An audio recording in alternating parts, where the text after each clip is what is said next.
Hey guys, welcome back to Naughty Threads. I hope you're all doing well.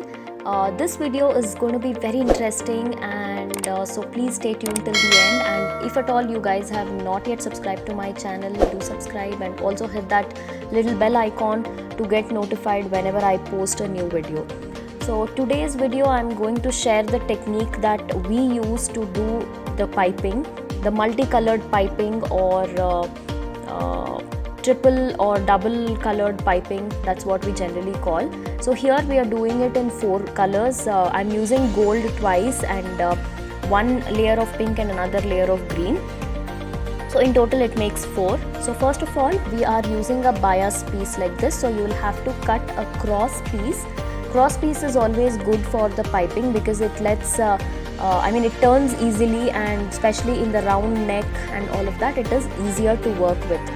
So since gold is going to be my base, I have taken a wider piece in gold color, and this is how we will be stitching it. So you will just place the piping thread towards one end, and you can use a single foot if you are new to it, or if you are comfortable, if you are used to doing the piping, then you can use your regular foot. So this is how we have placed the piping dory, and fold the fabric neatly and then just keep stitching. Make sure you do not stitch on the thread. You will have to push the thread towards the fold of the fabric and then stitch very neatly.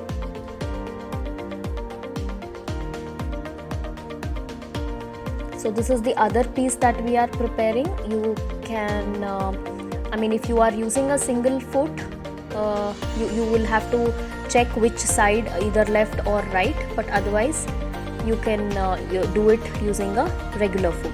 So since we need lot of gold piping, we are trying to prepare it at once. In case if you are stitching the blouse with overall piping, then you will have to prepare one single piece and then cut it as per your requirement.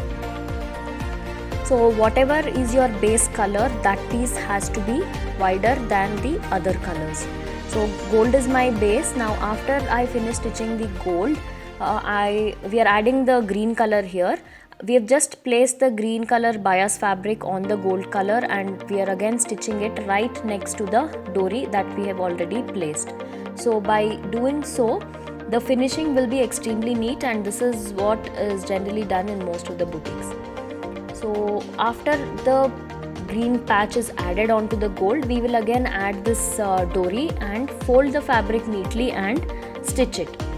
So I know most of you might be thinking, why stitch it twice? You can simply place the dory and stitch it directly. You can try doing that, but this gives a better finishing, though it is a little bit of extra work. The finishing, the placement of the dory will be apt, and if you guys are following me from quite some time, you guys very well know that I never compromise with the quality and the finishing.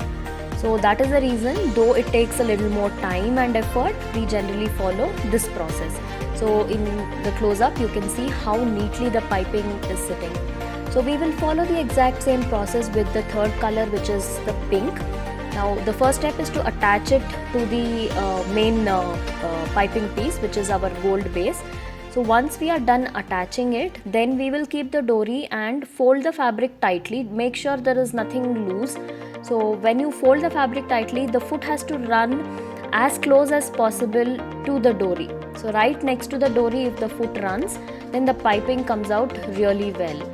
Now you can stop it here, but then I wanted the top and the bottom to be gold, and in between I wanted pink and green, so that is the reason I am adding one more layer of gold, which is completely optional. So now we are attaching this 4-layered piping onto the sleeve.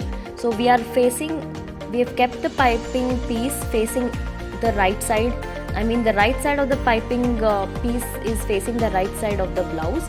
So we will stitch it, and then when we turn it, the right side of the piping will come on top. So this is how the piping is generally worked in most of the boutiques. So if you follow this method, I am sure it gives a great finishing. I will soon show you guys the finished look of the blouse. So here is the blouse. We have worked it like it's a very minimal work, just the peacock is the highlight, and since it is a double colored sari, we have used both the colors, and this is how gorgeous the piping looks. If you want, you can do a double colored piping. If your sari or blouse has many colors, you can use as many colors as possible. Just make sure that the base fabric has to be the widest among the lot.